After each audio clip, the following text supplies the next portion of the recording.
పార్టీలకు అతీతంగా అన్ని కులాలకు అతీతంగా విచ్చేసిన నాయకులకు, మరి ఆదోని జిల్లా కావాలని ఉద్దేశంతో ఉన్న ప్రతి ఒక్క యోధుడికి నా హృదయపూర్వక వందనాలు తెలియజేసుకుంటా ఉన్నా. అయ్యా, ఈ రోజు మా బతుకులు మారాలన్నా, మా రాబోయే తరాలకు భవిష్యత్తు మారాలన్నా ఈ రోజు ఆదోని జిల్లా ఈ అవసరం ఈ రోజు మాకు ఎంత ఉంది. ఆంధ్రప్రదేశ్ కర్నూలు పశ్చిమ ప్రాంతంలో కనీస త్రాగునీరు సాగునీరు లేనటువంటి పరిస్థితి ఈ రోజు ఎవరైనా ఉన్నా అంటే అది ఆదోని అని ఈ సందర్భంగా తెలియజేస్తా ఉన్నా. అదే ఆదోని చెందినటువంటి ఒక స్పెషల్ స్టేటస్ మాకు చెందుతుంది.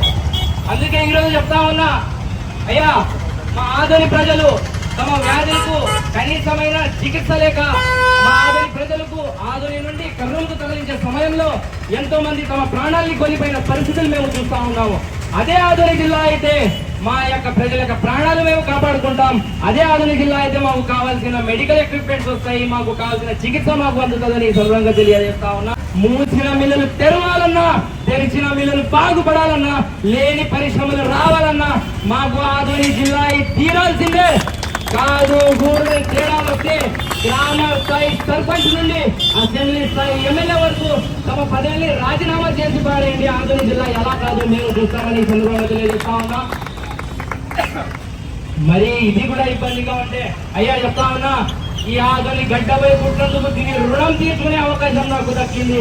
ఆదోని జిల్లా చేసుకుని గడ్డ రుణం తీసుకుంటామని సందర్భంగా తెలియజేస్తా ఉన్నా.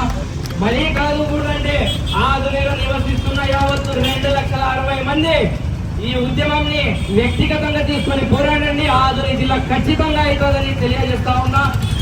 రాబోయే రోజుల్లో యువత తరఫున భారీ ఎత్తున అవసరం పడితే నిరాహార దీక్ష కాదు, అమరణ నిరాహార దీక్షకి కూడా మేము సిద్ధంగా ఉన్నాం. మా ఆదోని యువత తరఫున మేము పోరాడతామని సందర్భంగా తెలియజేసుకుంటూ మరి సెలవు తీసుకుంటున్నాం. జై హింద్. ఇక్కడికి వచ్చిన మా అక్క వాళ్ళు ఏదైతే రిలే నిరాహార దీక్ష చేస్తున్నారు, మీ అందరికీ చేతులకి పాదాభివందనాలు చేస్తున్నారమ్మా. Thank you.